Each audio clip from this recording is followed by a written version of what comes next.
Pangit na hapon mga kahalo. Kagabi pa, grabe yung hangin. Hanggang ngayon, ulan, hangin, hangin, ulan. May inutusan tayong isang reporter natin na nasa labas na nagbabantay sa panahon natin ngayon. Grabe yung hangin, kagabi pa hanggang ngayon. Ating ipasa ngayon kay Siano Bantilan, nagre-report sa labas. Siano, pasok!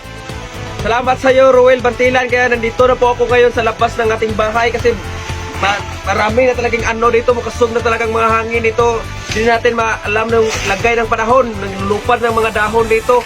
Hindi pala alam natin ating mga kakabayan na ito pala isang bagyo na dumarating dito sa ating bukol, sa tibok nating planeta. Hindi natin alam ang pangalan ng bagyong ito.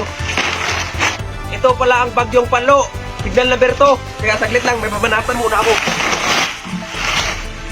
Kaya yun, lumilipad kasi mga dahon dito, napupungot na ako dito, saka ang high blood ko, mga diabetes sakit.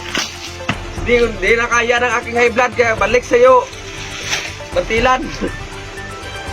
Salamat Siano Bantilan. Grabe talaga ang lakas ng hangin. Grabe, pati yung dahon, binanatan niya. Grabe, nakakainit sa ulo. So, may iba pa akong katanungan sa kanya. Balik ko muna kay Siano Bantilan. Siano Bantilan, pasok ulit. Siano Bantilan, may tatanong lang sana ako sa iyo. Ano ba sa tingin mo? Titigil ba yung hangin o titigil yung ulan o titigil yung buhay natin ngayon?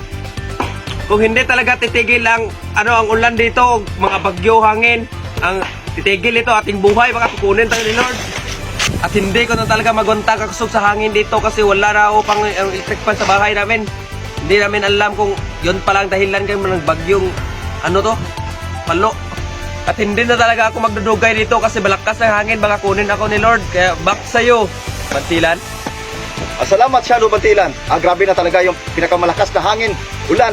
Dapat gagawa tayo ng mabuti sa ating kapwa dahil pag si Lord ang maningil sa atin, sigurado tayong lahat mawawala. Mamaya tutukan natin ang susunod na kabanata. Lisod kayo ng Tagalog. Magbisaya na lang ko. Tutukan ang among balita, radyo na, TV pa. Kung wala mo radyo, tanaw mo sa TV. Kung wala mo TV, paminaw mo sa radyo.